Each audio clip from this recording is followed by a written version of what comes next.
இவருக்கு நிஜமாவே memory loss தானான்னு கூட எனக்கு சந்தேகமா தான் இருக்கு.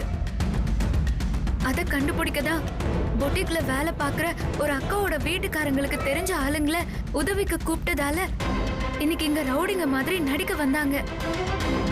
அவ என்கிட்ட என்ன சொல்றான்னு தெரிஞ்சுக்க தான் அனு ரெக்கார்ட் பண்ணா. ஆனா இடையில நீங்க வந்துட்டதுனால அவன்கிட்ட நான் நினைச்ச உண்மையை தெரிஞ்சுக்க முடியல. அபி, என்ன சொல்றீங்க? நீங்க என்ன சொல்றீங்க? அப்ப கிருஷ்ணா மாமா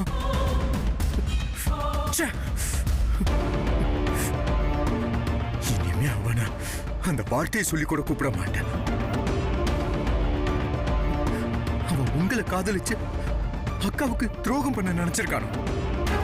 ஆமா குட்டி பாஸ், இவரை பாக்குற ஒவ்வொரு நிமிஷமும் எனக்கு ரொம்ப ஆத்திரமா வருது.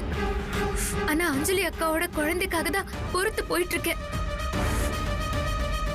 இந்த விஷயம் ராகவுக்கும் தெரியும். ராகவுக்கு தெரியுமா?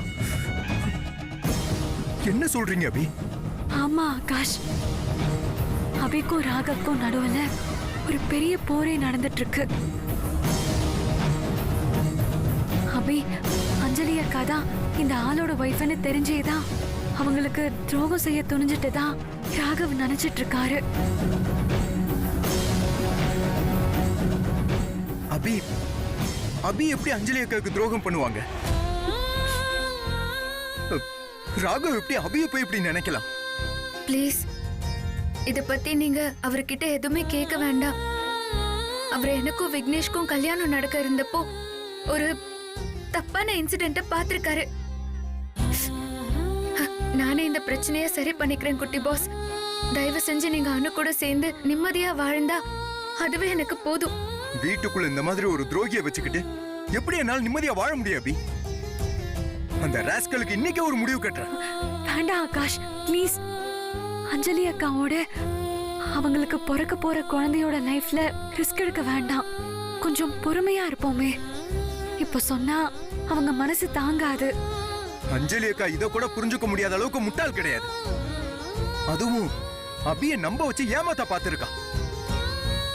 கண்டிப்பா அக்கா இவனை மன்னிக்கவே மாட்டாங்க. சொன்னா கேளுங்க குட்டி பாஸ், அவசரப்படாதீங்க ப்ளீஸ். கொஞ்ச நாளைக்கு பொறுமையா இருங்க.